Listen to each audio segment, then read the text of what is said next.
आत्मज्ञान। श्रीमद् भगवद गीता के द्वितीय अध्याय के 23वां श्लोक में भगवान श्री कृष्ण अर्जुन से कहते हैं कि हे अर्जुन, आत्मा का कभी नाश नहीं हो सकता, क्योंकि आत्मा अजर अमर और अविनाशी है, जिसे न शस्त्र काट सकते हैं, न आग उसे जला सकती है, न पानी उसे भिगो सकता है और न ही हवा उसे सुखा सकती है। अतः हे पार्थ, यह आत्मा तो एक ऐसा जीव है जो कि व्यक्ति के कर्मफल के अनुसार एक शरीर से दूसरे शरीर में भटकता रहता है। नैनम छिन्नन्ति शस्त्राणि नैनम देति पावकः न चैनम गलद्दद्यापो न शोषति मारुतः। अन्व्यार्थ, आत्मा को न शस्त्र काट सकते हैं, न आग उसे जला सकती है, न पानी उसे भिगो सकता है और न ही हवा उसे सुखा सकती है। Weapons cannot cheat the soul, nor can fire burn it. Water cannot wet it, and nor can wind dry it.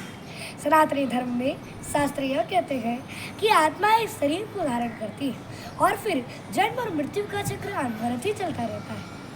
अतः हे पार्थ, एक डरा हुआ कायर व्यक्ति अपने जीवन में सैकड़ों बार मरता है, जबकि एक निडर या धीर पुरुष सा व्यक्ति अपने जीवन में मृत्यु के रहस्य को जानने वाला केवल एक बार ही अपने मृत्यु का आलिंगन करता है। जैसे कि भूतपूर्व प्रधानमंत्री श्री अटल बिहारी वाजपेयी जी ने अपने काव्य संग्रह मेरी 51 कविताओं में स्पष्ट रूप से लिखा है कि हे ईश्वर, मुझे इतनी शक्ति देना कि मैं अंतिम दस्तक पर मैं स्वयं उठकर कपाट खोलूं और अपने मृत्यु का आलिंगन करो और अपने मृत्यु का आलिंगन करो और अपने मृत्यु का आलिंगन करो। योग योगेश्वर भगवान श्री कृष्ण ने गीता का ज्ञान देते हुए मृत्यु को प्रधान परिवर्तन की संज्ञा दी है।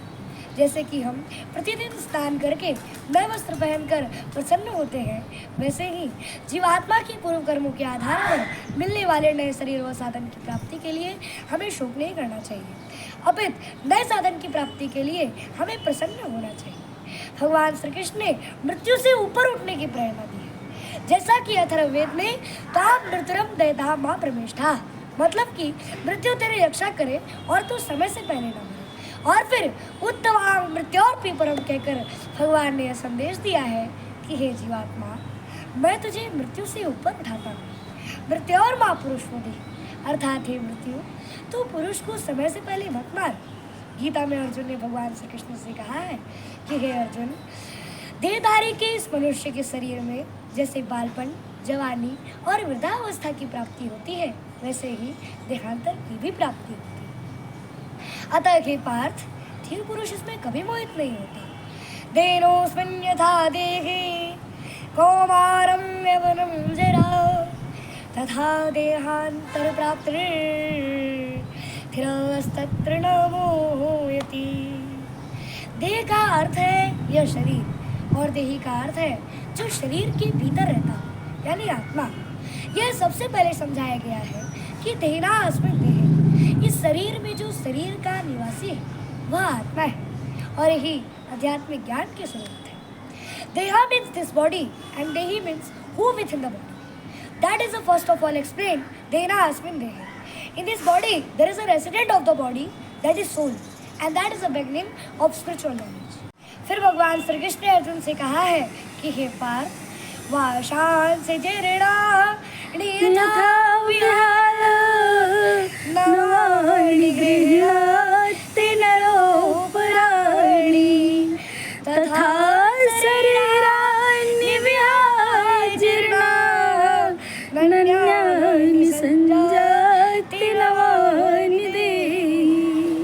अर्थात जैसे मनुष्य पुराने वस्त्रों को त्याग कर दूसरे नए वस्त्रों को धारण करता है, वैसे ही आत्मा भी पुराने शरीरों को छोड़कर दूसरे नए शरीरों को धारण करती है। As a person puts on new garments, giving up old ones. Similarly, the soul accepts new material bodies, giving up old useless ones. न जायते म्रियते वा कदाचित् नायं भूत्वा भविता न भूयः अजो नित्यः शाश्वतं पुराणो न हन्यते हन्यमाने शरीरे। मतलब कि यह आत्मा किसी काल में न जन्म लेता है और ना ही मरता है और ना ही फिर अभाव रूप होने वाला है। यानी यह आत्मा एक अजन्मा और नित्य, शाश्वत और पुरातन है। मतलब कि शरीर के नाश होने पर भी इसका नाश नहीं होता।